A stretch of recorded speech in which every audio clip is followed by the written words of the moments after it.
right, if I can get everyone's attention, we're going to go ahead and have our city manager come in and bless the food and give you guys an opportunity to get something to eat, and we'll start the program in about 10 to 15 minutes. Thank you, Marcia. I asked Marcia, I said, we're going to meet or eat first. And she said, with this good-looking food we got, we probably need to go ahead and eat. So let's go to the Lord in prayer, and then if you would, just help yourself. And as she said, in about 15 minutes, we'll start the formal meeting. Father God in heaven, we come to you now in Jesus' name. We just thank you for the occasion we have of coming together, and we just ask that you would bless our time together. We just also ask that you would now bless this food to the nourishment of our bodies and us to your service. And may, as we look at our community and how we can serve this community better and better, that we would do so under your guidance and leadership. In Jesus' name we pray. Amen.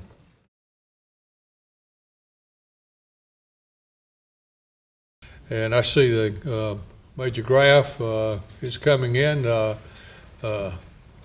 Corporal Kelly, and they're just going to keep walking and come on right on up here in terms of timing. And what I'll ask these two gentlemen to do is to just talk with you a little bit about, you've seen Corporal Kelly before talking about some things with the homeless, and he heads up our code enforcement, Major Graff, but I'll let them make their report, and then I'll finish up with a few other comments. Gentlemen? Thank you, Mr. Hopper. Good morning. I'm just going to turn it over to Corporal Kelly. Sorry we're late. We were running on a couple other little issues this morning.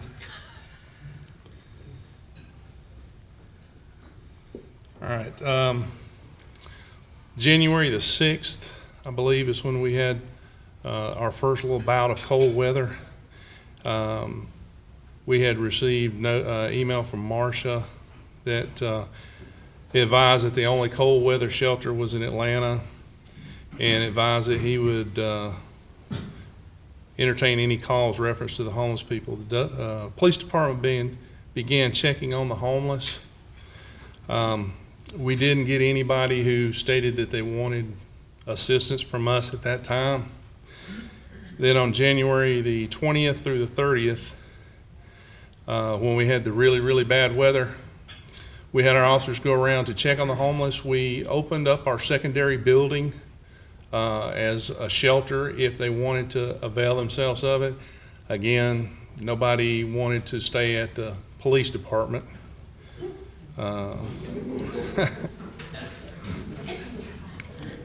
And I also was notified that Judge McLean's nonprofit organization put some of the homeless up in several area hotels for an undisclosed period of time.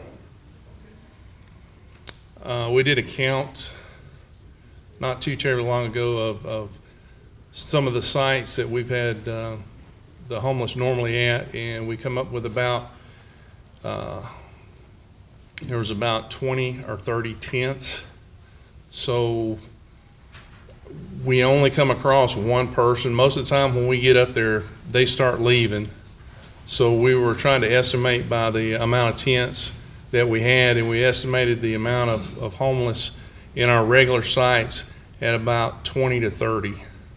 And there may be some folks like Mr. Branson who would have a little bit better count because I guess they have a better rapport with the homeless, but every time we come around, they think that, you know, we're there to arrest them. So. Yes, sir. Where are those locations, 20 to 30 tents? We had Hospital Drive, some are moving back up to Hospital Drive. We've got some behind the Taco Bell on Fairburn Road.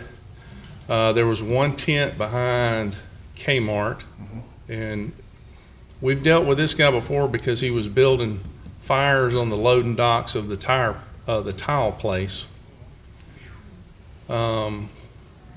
We have 20. the behind NTB. Ridge, NTB. We have tents still up there. And we get calls on that one because people see that one as they come off I-20. You can see that one right there from the interstate. Any sense of whether these are the same people that have always been there, or this is a new group of people coming in? The things I've seen is that they're kind of half. There's some of them have been here, and then there is a couple of news come in and then they leave. So it's always just a moving. But for the most part, it's the same ones. I mean, we had I think the ones that we had earlier, that we had a complaint from the schools over the East Side Elementary schools. They were back behind there. We had to move them down, try to get them into some new shelters and all. But I think they just moved down Taco Bell way. I think, I think we're always going to have this problem. We'd love to see this just settled, but I mean, this is going to be something that we always are faced with, I believe. I've had a couple of people back in our church they're again doing what we were trying to prohibit, and that is, they're taking food in mass quantities to, a couple of these places, and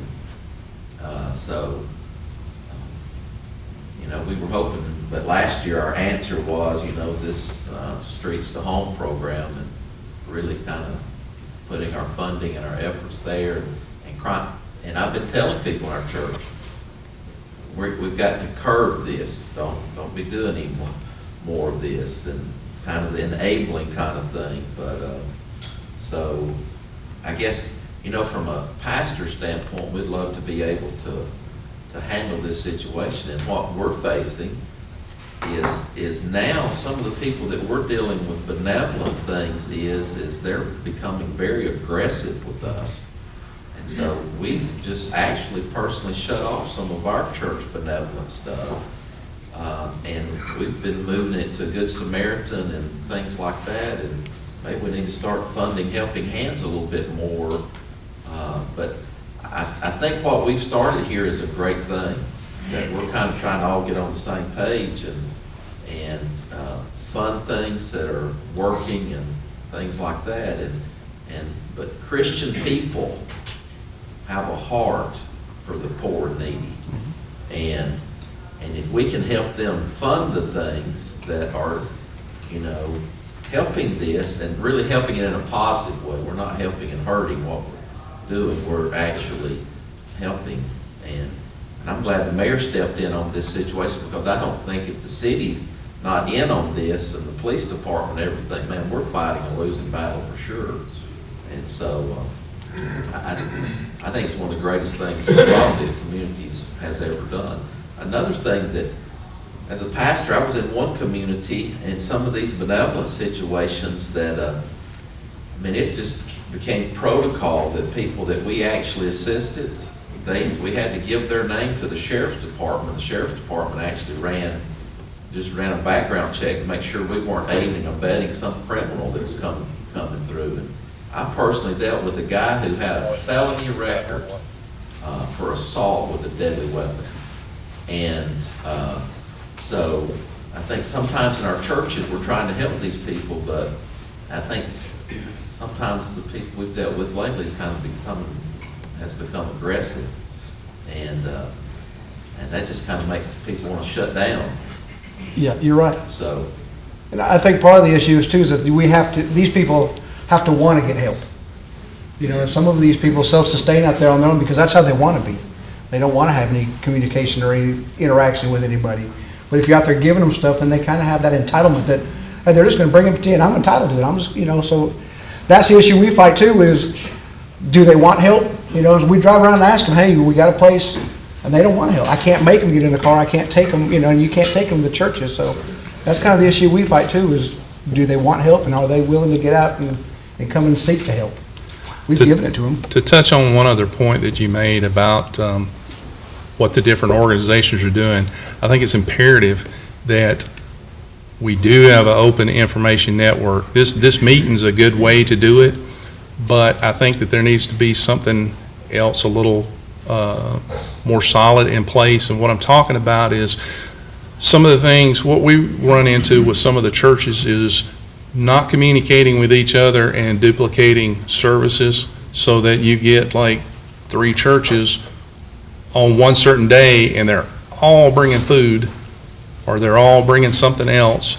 And these guys, one guy had a little day planner, organizer, and he was listing down which days that they do that, and they'll go around and stock up on stuff.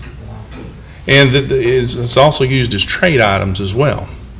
So I think a open line of communication between the churches, between the city, so that perhaps we can coordinate a better effort to help them, to help the homeless, instead of just throwing stuff at them, if that makes sense. Yes, and I've thought about this too before, is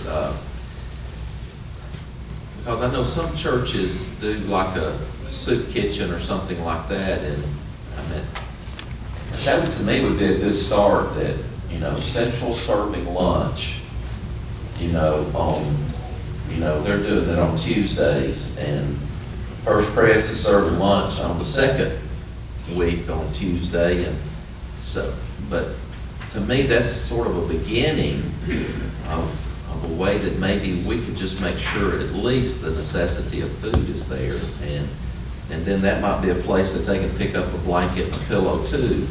But I know sometimes when you start doing that sometimes you're inviting somebody to squat on your property. Go, man, we got a great piece of property. If they ever discovered it, that they could set up community. Yes, So, sir. Yes, sir, Mr. One Mayor. thing I'd like to add, and I could probably get some data for you for a future meeting. I know that we planned last year at some point, except for 2 individuals, that have pretty much gotten everybody in some kind of housing. And unquestionably, these people have returned. But I think we did effectively and are still being successful with a good number of people that we helped last year. So I think that we shouldn't look at it as, well, we're just spinning our wheels. I think we've really made a difference with some folks. And the other thing is that it's always been a 2-part effort. It's been, let's help these people that are living in tents. But, we had a situation before we started where one of our council persons had a family come to her and say, that we've got no place to stay, a son, daughter, and a mother. And she actually put them in a bedroom in her house for a few minutes to keep them off the streets. And you don't see, because these people aren't in the woods, that we've helped so many people like that are suddenly facing homelessness. So, yeah, I agree, and I think that we need to work on some hands-on outreaches and getting back out there and getting specific stories on where they are. I know Yvonne's working with some of these individuals as well, and it's got plans to house them. So just as an update on that. Yes, ma'am. Just to fill you in, I'm Alma George, and I work with Bo McLean and Faith in Action. Our Faith in Action office is at Crossroads Church. I do this full-time. I've been there doing this full-time since 2008 at Crossroads Church. Now, I personally meet a lot of these homeless people. A lot of them are either brought to me, sometimes by an officer, or walked in through our doors. Now, because I am there full-time, I'm able to spend more time with them to try to assess what the real problem is, or how did they even get to become homeless. Now, I have come, just by personal experience and by spending time with them and talking to them, ones that are willing, some are just, want to walk in, they want $50 and they want to walk on. Well, we stay away from there. We don't do handouts. I let them know. We try to give them a long-term solution instead of just bandaging whatever their situation is. Now, I have found, and I agree totally, that a lot of these people are not ready for a life change, because it has to be a life change, and they have to be ready to make that move. We can just offer the options, point them to the direction, and help them get there if they're willing. But I keep a little bit of a pantry there to give them something for the day or whatever. I'll point them to wherever I can, depending on how they ended up homeless, if there's addictions, if there's alcohol, there's drugs, and whatever. I come across a lot that choose to be, because they have a problem with the mother and they don't get along with the wife, so it's a relationship issue. Now, being that we are a ministry and we pray with everybody who walks in, and we ask God to guide us so that we can guide them better, I'll ask to have a family meeting. Well, can I talk to your mother? You're a teenager and you've been living in your car and homeless for 2 weeks because you don't get along with your mom and you don't get along with your dad. Well, let me talk to your mom, and let me talk to your dad, let me invite them to church, let's see about your relationship, let's fix what's happening at home so that you can go back home. You don't have to be homeless. You don't have to be living in your car, and you don't have to be living like this or like that. And so we try to work with them from the core, to try to figure out what the core problem and how did they get to where they're at. You know, at some point, these people had a home. And what happened that made them get to where they're at? And sometimes they just need more in-depth, I think, assessing to what is happening with them or whatever, and try to work that out. It's not always a problem that's going to get fixed with money or with food, or it's a lot deeper than that. And so we try to get to that. And so we spend a lot of time now. And I agree with you, sir, that you said, actually, I think I've spoken to you before on the telephone. We had a long conversation about the same thing. That we are trying to stay away from handing out and continuing and enabling them, or trying to contribute to them continuing to live under a tree. Why would we want that for anybody? We are going to try to help them figure out what's wrong or what is happening in your life that you are okay with living under a tree. It's not where God intended you to be. Let's see what's happening there, and let's pull you out of there, and let's see, find your mom. You have a sister, you have a cousin, an aunt. Through Traveler's Aid, a lot of times we can move people through to another state to where they should be. I mean, it's a wide variety of what is happening, and so we just need to spend more time, I think, with deeply assessing what the situation for each one is. Now, I've met a lot of these people, and a lot of the people that live in the areas that you just mentioned, the couple that's living behind the Kmart, number one example of what's happening with them. I'm waiting for them to tell me they're ready. I know that they should be ready. I think their spirits aren't ready, or maybe they're scared, I don't know. But they're communicating with me, and we're working things out. But there are a lot of success stories, I know. Yes, There are a lot that have agreed for how to move them into a rehab in Decatur and Kennesaw and Atlanta, wherever we can find a place for them. And so there are a lot of success stories. So, I'm very happy. This is my first time here, but I'm very happy to be hearing everybody talking about how we can all communicate amongst the churches,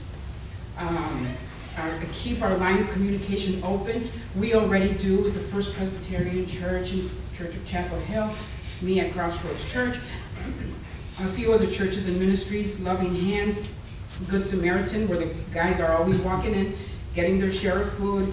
The directors, they're communicating with me, do you know this family, what's happening with this one? And we're trying to just keep over, and not spend so many man-hours on one family, because like you said, they do jump from one place to another and see what they can collect and find and all that, so try to minimize that. But please just know that I'm there at Crossroads Church, and this is what I do. I'm there full-time, and I'm more than willing to work with anybody that needs more guidance as far as resources and stuff. There are a lot of resources. Sometimes we just don't know about them.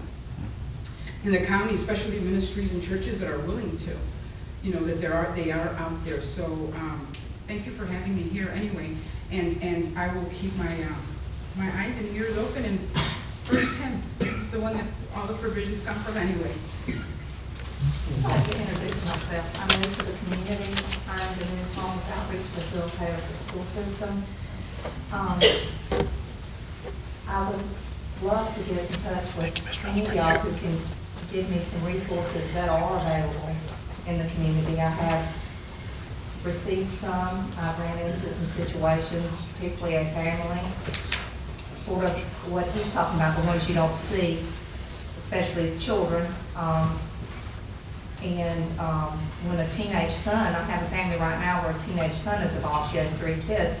One's a teenage son. She can't get into a shelter because of the teenage son. There's nowhere to house her that she can find. And she's living in a very, very, very transitional and unstable situation right now that she could be put out at any moment. So I just spoke to them yesterday. Okay. She's working the resources. I've given her several.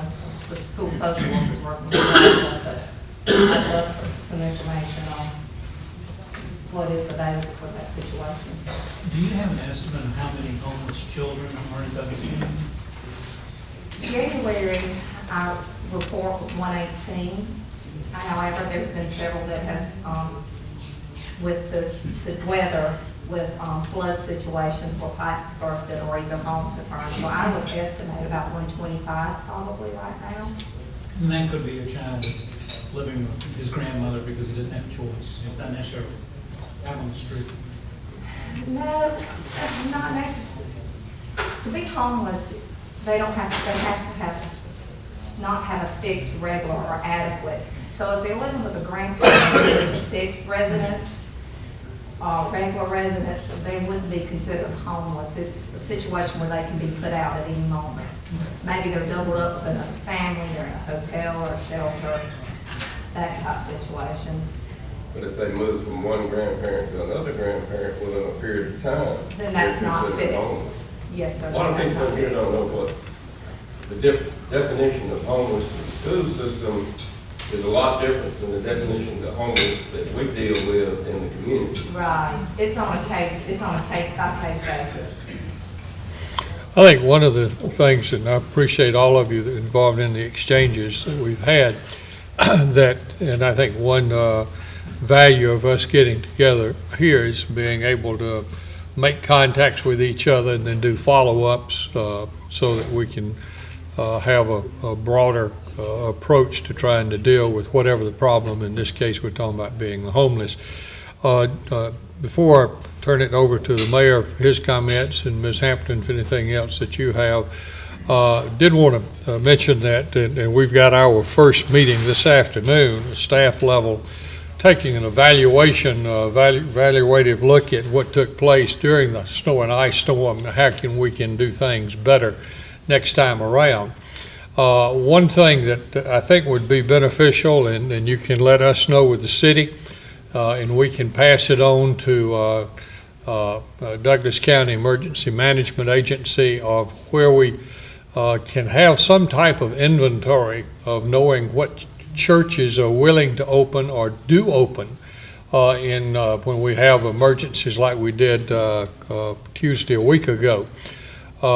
We do know that there were 3 or 4 churches that did open, and I'm not sure what type of response they had, because I'm not sure how many people who were having contact with those who needed somewhere to go had that information. And we're talking, of course, last week, not only the homeless as we've been identifying through our faith-based group, but we had a number of people, like I say, temporary homeless who were stranded, not only local people, but people on the expressway.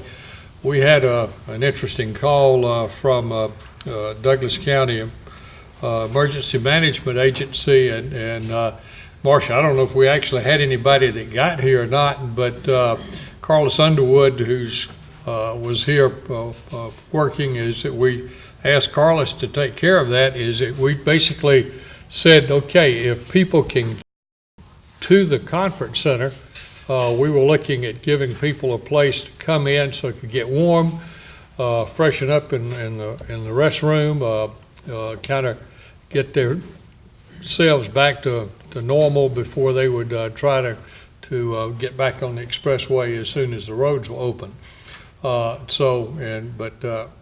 do want to try to identify places that we can have for those kind of emergencies, as well as just dealing with the problems we've been dealing with the faith-based group. As I close out this morning, I want to thank you for being here, and I'm going to turn it over to the mayor, or Marcia, you want to come up, comments, and then to the mayor, and y'all have a great day. Thank you. Just 2 quick reminders before we get out. We always try to have this meeting once a month. Of course, we were delayed because of the snowstorm, so we're probably not going to meet back again until mid-March. So if you are willing to host this group, please contact Vicki and let her know. We're always looking for topics. I know homelessness is one of the main goals that we're here focused on, but we've covered a variety of things, as Bill mentioned, over the past year. So if there's anything of interest, if you would do that. And the other, following along with what Mr. Osborne mentioned about providing a level of service, it would be nice if you could email those things to Vicki, and we could compile that list, and that's something that we can have and share. So whether it's emergency shelter, whether it's counseling, or whatever those things are, if you can email that to us, that would be helpful so we can provide that to everybody. Thank you. Thank you. Thank you. Mayor?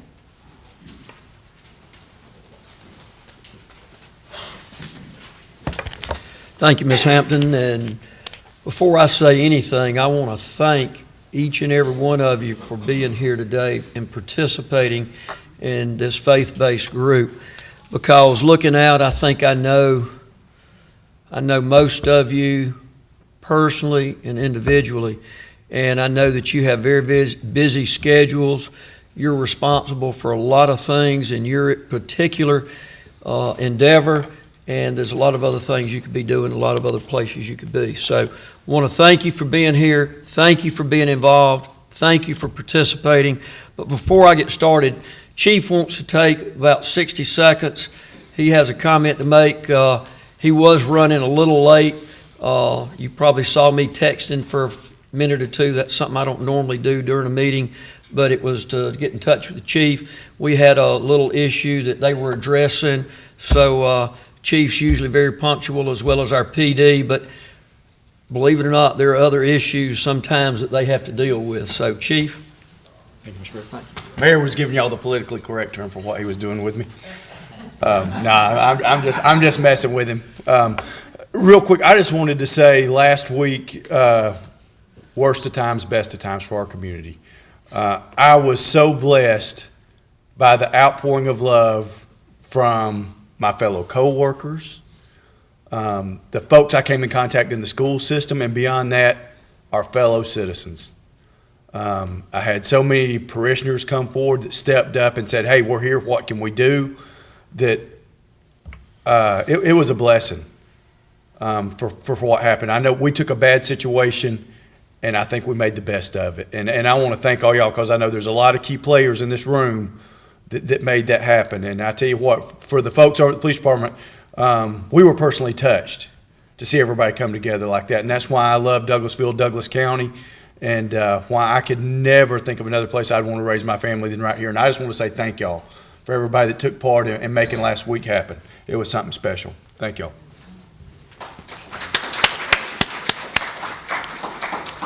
Thank you, Chief. And I'm going to take a little bit of personal privilege here in that to thank the citizens of Douglasville and Douglas County for what you did in stepping up when we had the unusual occurrence event last week.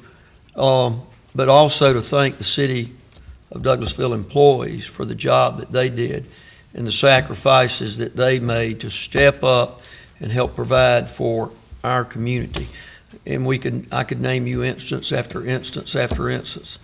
Chief was out there, I think, till 2 o'clock in the morning.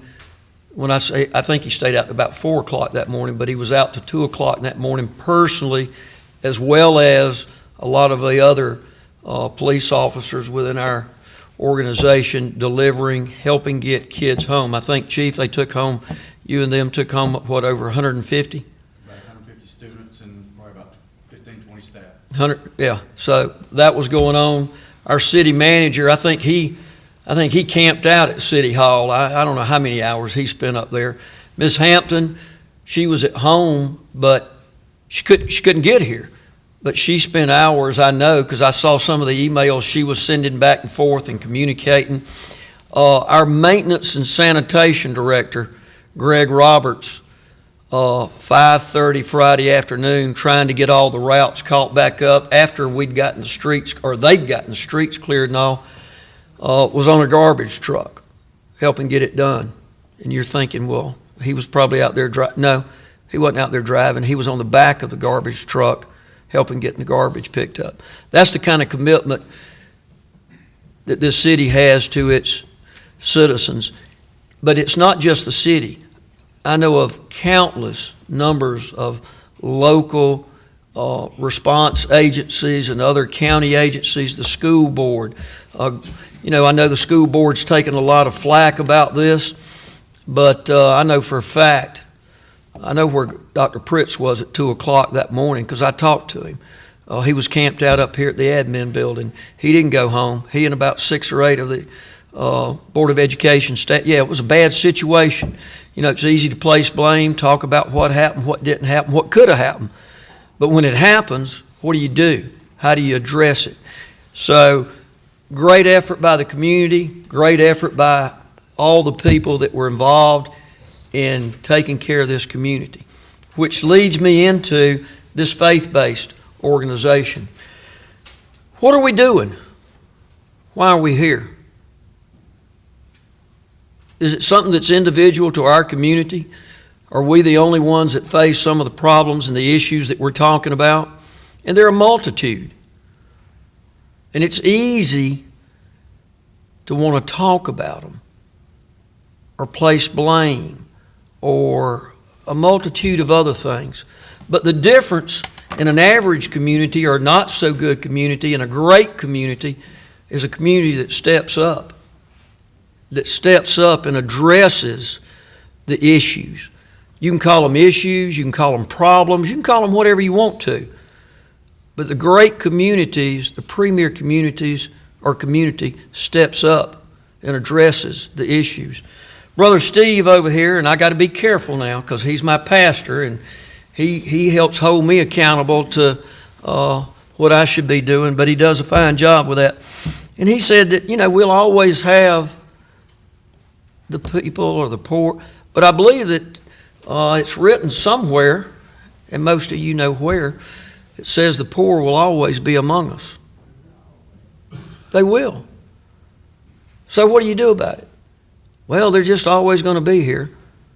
It's just something we got to put up with. Or do you work collectively as a community and pick it up and pull together and address the issues?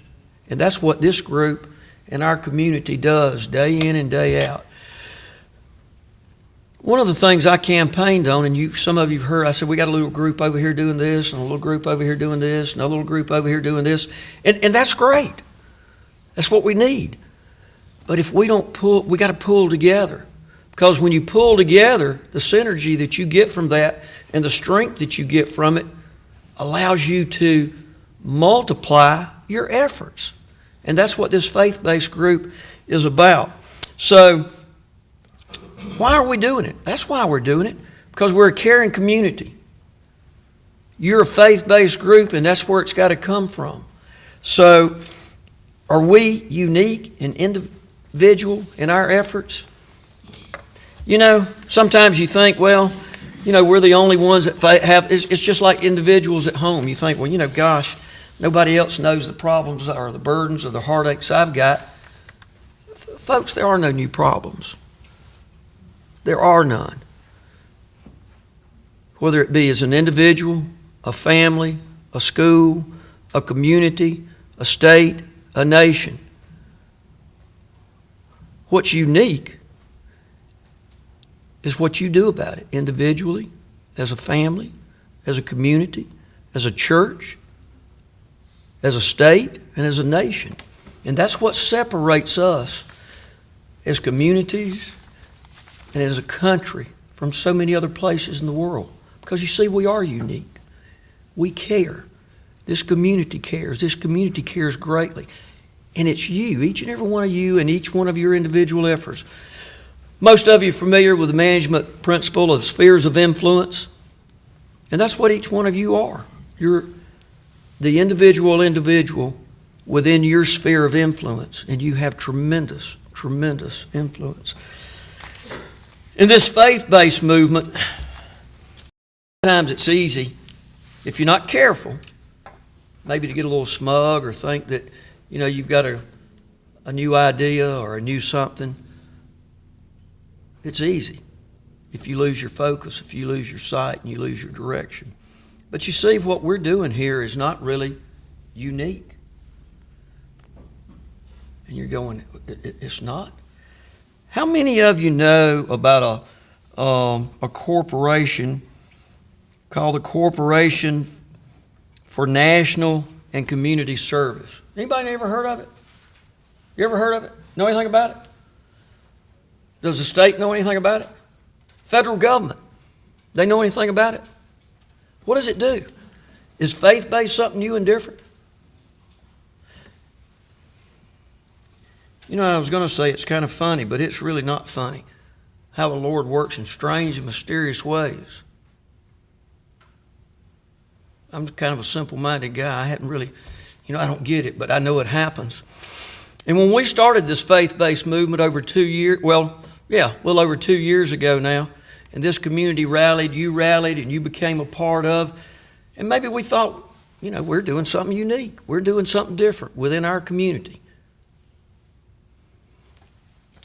The Corporation for National and Community Service was founded and legislated by the federal government, by Congress, over 20 years ago. And they celebrate their 20-year history today. And you think, oh, here we go, state and the federal government, they're getting it. No. Why was it done? Let me read you. First of all, research shows that civic engagement is an indicator of a nation's health. And you could add in, it's an indicator of a community's health. Civic engagement, faith-based engagement, reaching out and collectively coming together to make your community a better place to live, to deal with the poor, the unfortunate, the disadvantaged. And that's what we're talking about doing here. This organization was founded or legislated. There's actual legislation that created this corporation.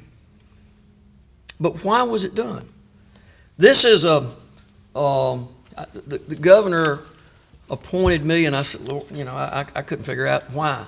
Sometime last year, and I didn't even know it was out there. There's actually a board that is about volunteerism within communities. Actually comes under DCA, Department of Community Affairs. Okay.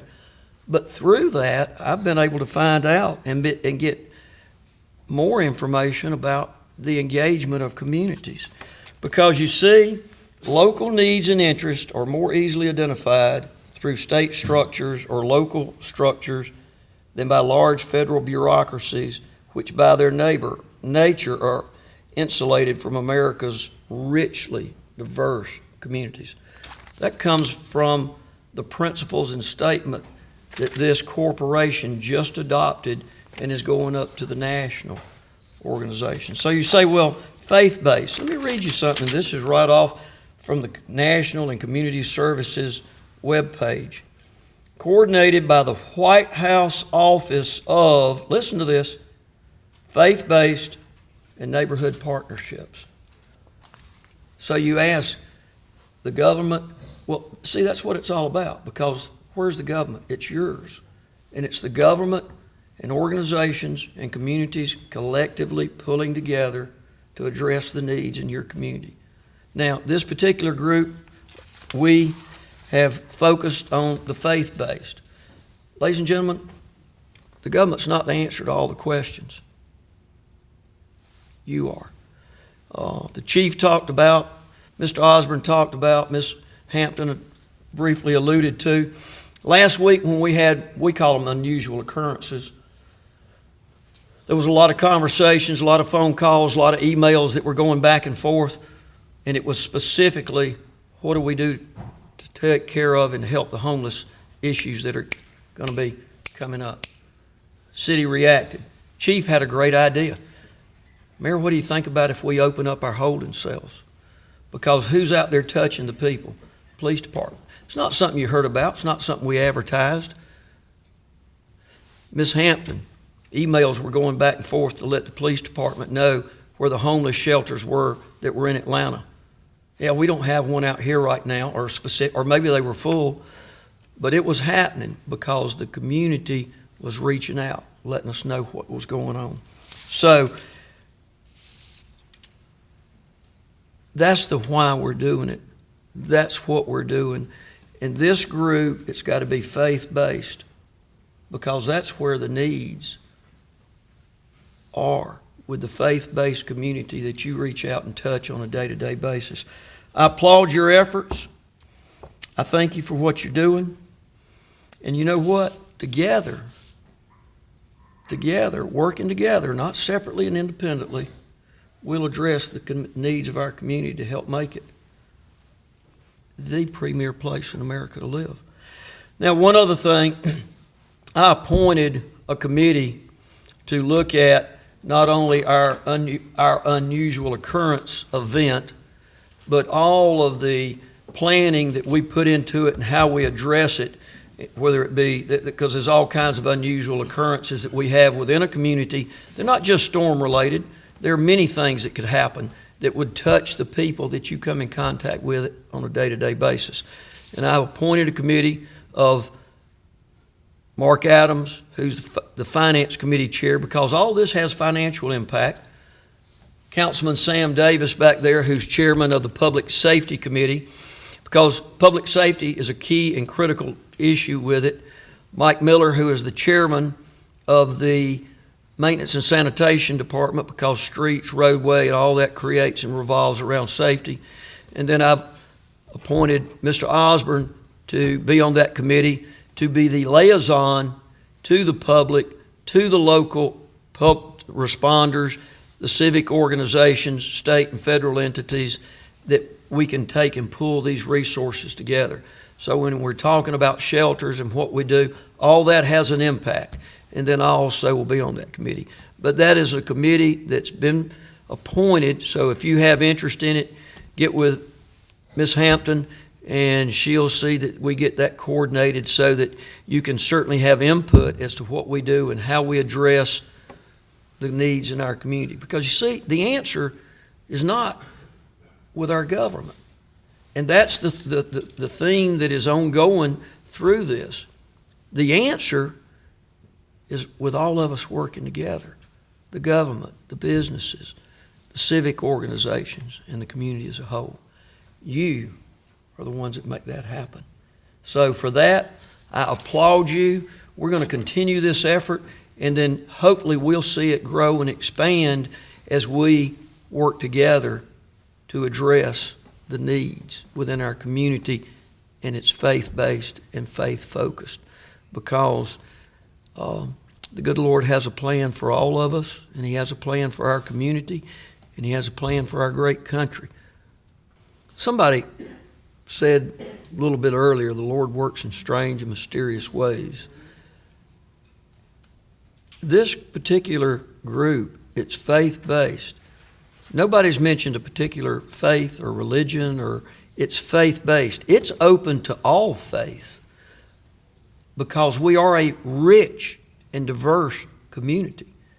And it's that pulling together of the community and using our faith and our faith outlet, and that's what unites us. That's the common thread that runs throughout. But if one group's over here doing this, another group's over here doing this, there's nothing wrong with your efforts, but they can be somewhat diluted. But if we can take and join together, especially with a united issue or a united cause, think about the magnitude and the power that goes with that, with a community. And that's what we're talking about doing here. Because you look at, the individual, we have civic, we have law enforcement, we have government, we have schools, we have faith-based. It's a coming together of people for what? One united cause, and that's to address the needs of our community. And that's what it's about. So, enough of me, I think all of you know I could go on for days about it.